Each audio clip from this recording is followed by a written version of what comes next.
kababaihang lumilikha ng pagkain at kilalanin. Kababaihang lumilikha ng pagkain, suportahan, kilalanin.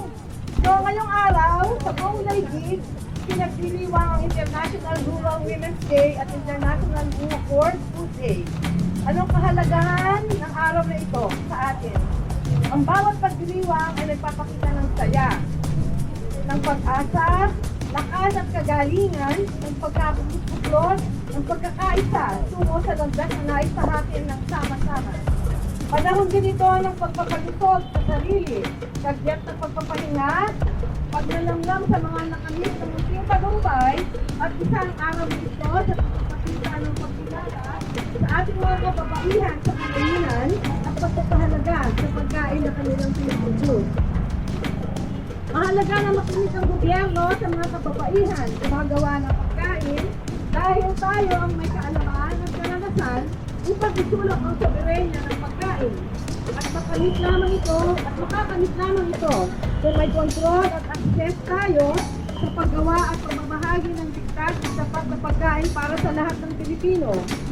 At bagamat nagdiriwang, patuloy pa rin ang pagkilos at pakikibaka upang maging lubos ang ating pagsasaya. At ang kababaihan ang may malaking paghihirap para makaproduce tayo ng produkto o makalika tayo ng produkto ng niyog na pinagkakakitaan ng malaki ng ating bansa na hindi nakikilala ng ating gobyerno na ang mga kababaihan ang higit may malaking hirap upang magkaroon tayo ng produkto ng niyog. Ang Coco Levy po ay napakalaking pondo na inolekta noong panahon ng ama ng ating Pangulo ngayon. Sa kabila ng aming malaking kontribusyon sa pagpapakain ng madalas na kinikilala at walang kapalit, araw-araw na nakakaranas ng karakasan at paglabag sa aming karapatan. Alis, hindi masaya ang mga magniniyog sapagkat hindi ganon ang inaasahan natin para sa ating lahat. Katarungan! Hindi lahat! Hindi lahat! Katarungan! Ang mga balakid, ang mga usaping bumabangga sa mithiin ay kailangan buwagin upang makamit ang kagalingan at hustisya para sa lahat. Ang bangta ng corporate encroachment sa mga municipal waters na sa halip na nakalaan sa ating artisanal visa code. Paglikidasyon ng mga ari-arian ng lupa ay pinamamahagi sa ilalim ng reforma agraryo. Ang paghihimasok sa mga lupang katutubo sa konteksto ng build at usapin ng paggamit ng pera ng bayan bilang confidential funds, pondong dapat ilaan para sa mga programa at proyektong nakabubuti at magpapaunlad sa kalagayan ng magsasaka, mangingisda at katutubo. Samahan ninyo kami sa araw na ito upang ipagbunyi ang mga kababaihan sa nayon sa patuloy na pagkilos at pakikibaka upang marinig ang kanilang tinig at makamit ang tunay na tagumpay. Nandito na naman tayo ulit at pagkalipas ng halos sobrang 3 dekada ng pakikibaka na tunay na pagkakaroon ng lupa. Tinatanong ba ng DARN kung yung lupa na ipinamigay nila ay nandyan pa rin sa ngayon sa kamay ng mga magsasakang nagkaroon lang ng papel? Papel! Hindi totoo ang lupa! Tulungan niyo po kami na harapin at itigil ang mga kasong ibinabato sa kababaihang mga magsasaka. Ano na, Dar? Binabayaan niyo na ang mga magsasaka. Hindi kami kriminal! Isa ang palesa ng traffic criminal dito sa Pacific dahil kung ang mga kababaihan, ang mga magsasaka ay tatanggalan ng lupa, ang mga mangisda ay wala nang maisda dahil inaagaw ng China at ating kaligtasan ay tuluyan na makakalbog. Napakarami sa ating mga kababaihan at kabataan ay magiging vulnerable sa pagkakalakal ng katawan patungo sa prostitution.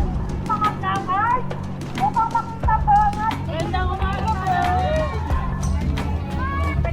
So ang prioridad po ng 1995 Mining Act ay ma-harness ang capacity ng ating minerals imbis na i-improve ang ating agricultural capacity. Ang ating panawagan sa DNR, sa ating pamahalaan, ay i-prioritize po ang pagkain. Aanhin yung mina, aanhin yung pera, pagkain muna.